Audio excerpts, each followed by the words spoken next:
find God at lunch? At lunch. Well, at lunch I got really clear how to ask my question. So basically where my confusion is that using the whole stream metaphor is that if you want to find God and be in that bliss, and that's downstream, if you are here focusing on things you want in this physical world and creating this physical world, then that's really, you can't have both. That's the confusion that it gets me confused. Well, there are many people, and we understand that's part of that different people telling you different things situation that we were describing earlier. There are those who say that you cannot be spiritual and material at the same time, and that if you're looking for God, who is spiritual, then you must look for spiritual things. And we want to soothe that confusion by saying to you that you are source energy in a physical body. And if you were not, in other words, that's like saying that that which is God wants nothing to do with that which is physical. Why would you come into an environment where food is necessary to you and housing is necessary to you and clothing is necessary to you and situations to keep you from freezing or from the sun? Why would you come into a world where the material is such an important part of your life experience if it would separate you just in the existence of that from that which is God? And we want you to understand that you did not come into any sort of separation, that it is not, when you reach for something that is wanted and that is material, that is not a separation from that which God is.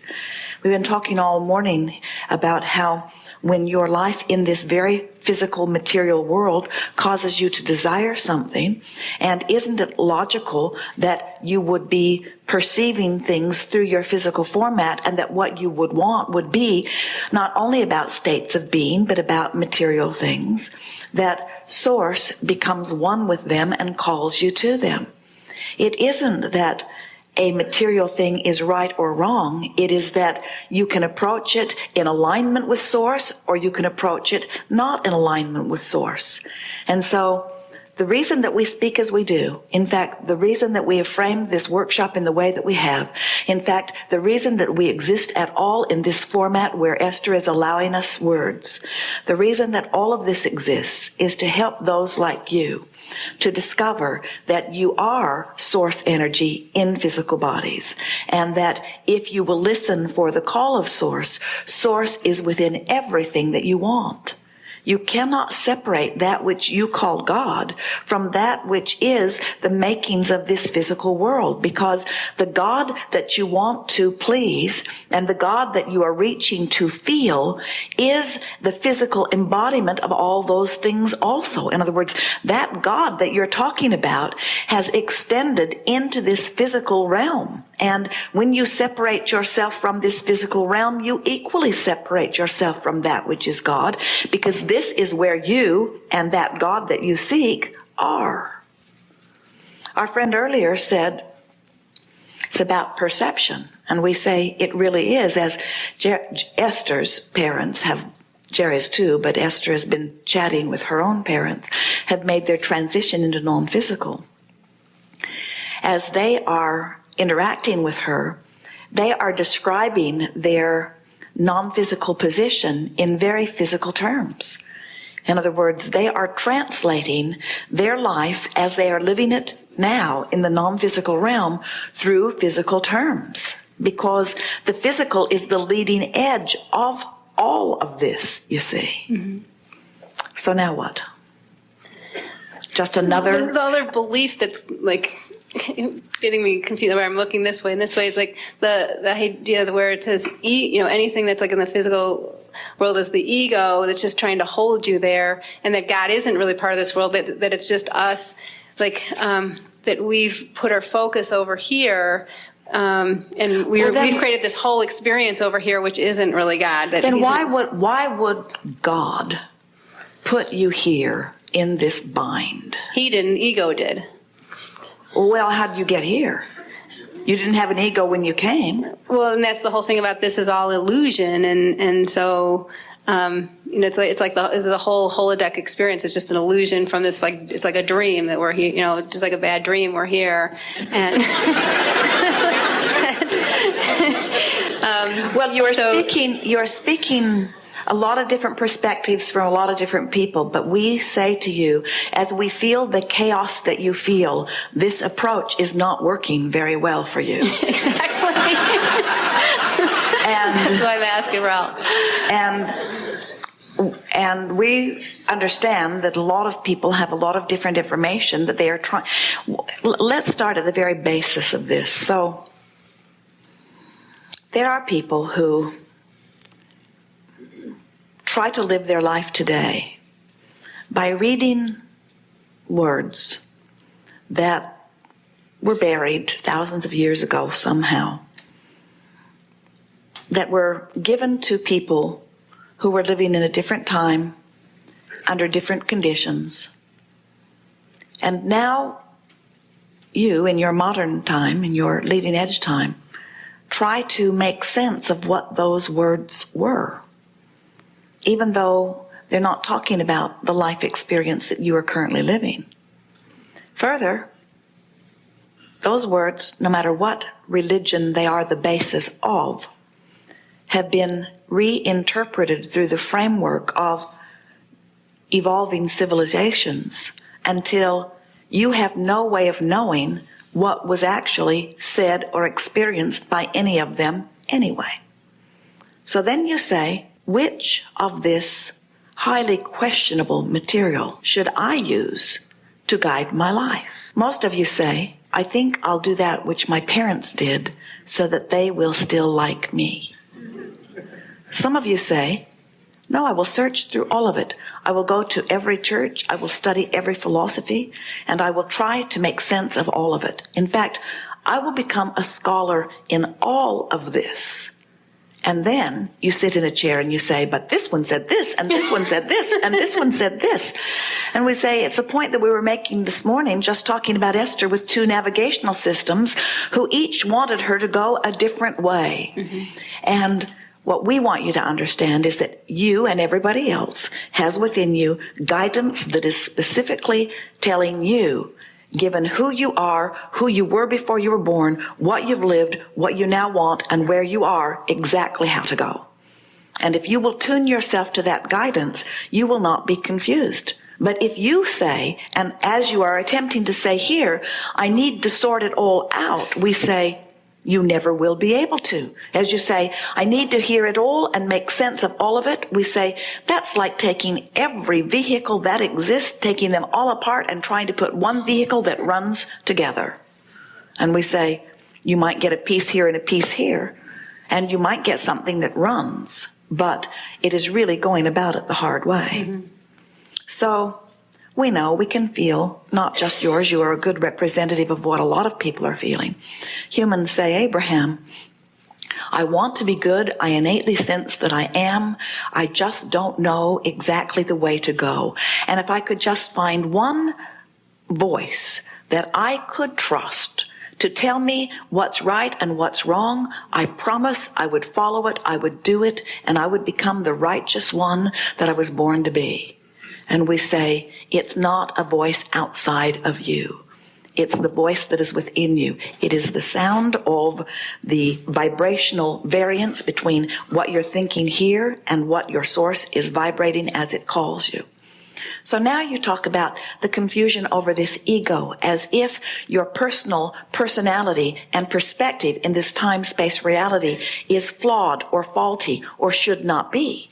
And we say, you have come forth into this physical body to explore so that this focused you could come to conclusions about what you want. And it is so not flawed. In fact, it is so important to source energy that when you in your ego find something that from your perspective you would like to experience, source is so sure that no one would know better for you than you, that source immediately says yes to what you're asking for and becomes the vibrational embodiment or non-embodiment of that and calls you toward it. In other words, you're not creating the world for all to live, you're creating your world. And we promise you, you can tell by the way you feel whether you are on your path or not. Be rude to someone and feel the separation between you and you. Be loving to someone and feel the alignment between you and you. Be hateful and feel the separation. Be loving and feel the separation. Point out your own flaws and feel the separation, or look for your positive aspects and feel your alignment. Find fault with someone else and feel your separation, or look for the value in them and feel your alignment. Show yourself by trial and error what thoughts you think line you up with that which is source and what thoughts rip you apart. And discover day by day, all day, every day, which are the downstream going with the flow, coming into alignment with source thoughts and feelings, and which ones are going in opposition. Hate yourself and feel how source never goes there. Love yourself and feel source wrapping around you. Look for the way you feel. Pay attention to the way you feel. And there will never be confusion again. There are so many people in the name of God and in the name of religion doing the most awful things to one another on your planet today. Do you know there is more hate wrapped around religion than all other things put together? And the reason for it is because people are so sure that they must control the conditions, and when they can't control conditions, it makes them crazy. It makes them more separated from who they are. And when you discover, as Jesus said, as Buddha said, as Mohammed said, as so many of them have said, as all of the masters have said, as everyone who is at the root of every religion has said, that kingdom of heaven is within you, and you will feel the vibrational alignment of it or not, you see. Mm-hmm. We're not saying to you that you can trust no one outside of you, but we are saying you will hear the rhythm of their vibration, and you will know by your own guidance the truth of the words that they speak in terms of what you say. And when someone says to you, in the name of God, I demand that you kill these people because they are not doing what we need them to do, we promise you, you are not hearing the voice of God.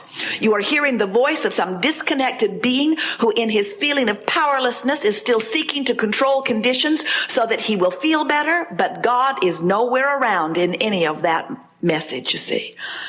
And so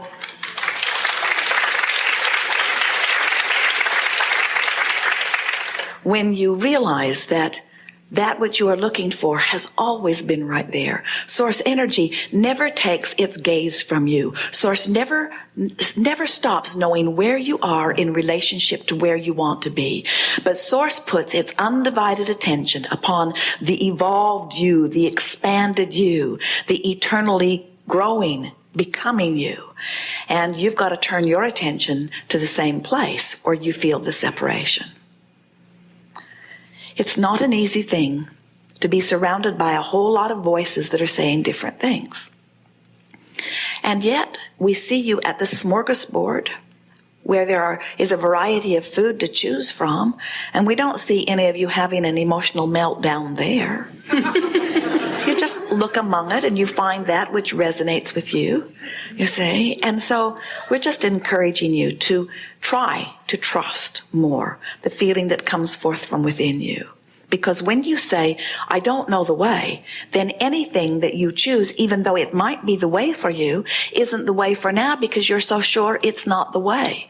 When you begin saying things like, well, maybe there's more than one way. When you begin saying things like, I don't think the path to God is a straight and narrow path. I think that God is resilient and loving and flexible and all-knowing and all-loving always. When you realize that that which you are reaching for is an energy that is loving to the very core, not hateful, you'll start looking in a different place. God, or that which you call God, we only use the word when you do, is not something to be feared, but something to be felt as love. When you are in vibrational alignment with that which is source, you know it, you feel it. And when you're not, you know that too. So, leave everyone else to do whatever it is they are doing. And don't misunderstand us. There are many, many people amidst your planet, among you right now, who are finding alignment with Source through the religion of their choice. We are not saying that God is not there. We're just saying that you do not need to be involved in some religion with some label in order to be in perfect alignment with that which is source. And the problem with so many of those religions are that they want you to believe that there is only one way and it is their way. And they push so hard against the other ways that they defy themselves from the very God that they preach about.